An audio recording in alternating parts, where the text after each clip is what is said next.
Ce furent les premiers frères à vivre sur la terre. Les deux avaient reçu la même instruction religieuse, et les deux étaient pécheurs par nature. Cependant, Caïn se rebella contre Dieu et tua Abel. La question est, qu'est-ce qui amena Caïn à se rebeller contre Dieu?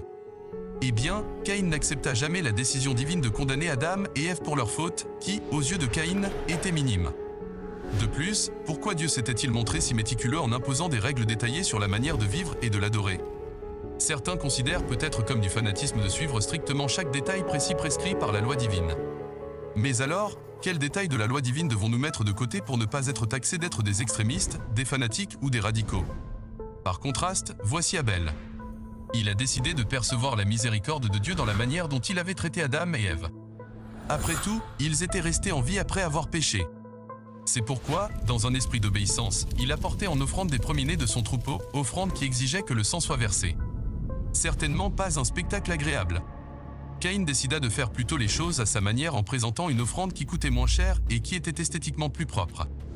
Mais, en refusant de verser le sang de la victime, il ne percevait pas la gravité du péché et ne se percevait pas lui-même comme un pécheur méritant la mort.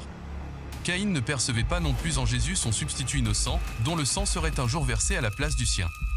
Et parce que Dieu avait rejeté son offrande, le cœur de Caïn s'endurcit encore et se remplit de rage. Ne pouvant détruire Dieu, il tua Abel, dont les offrandes avaient été agréables à Dieu. Nos offrandes d'aujourd'hui doivent suivre l'exemple des offrandes régulières d'Abel, qui furent apportées après que Dieu eut donné ses bénédictions. De même, nous sommes invités à adorer Dieu régulièrement en apportant des offrandes en sus de la dîme, non pour recevoir une bénédiction, mais comme réponse à chaque bénédiction matérielle qu'il nous envoie. Honore l'Éternel avec tes biens et avec les premiers de tous tes produits. Nous dit Salomon. Alors tes greniers seront abondamment remplis et tes cuves déborderont de vin nouveau.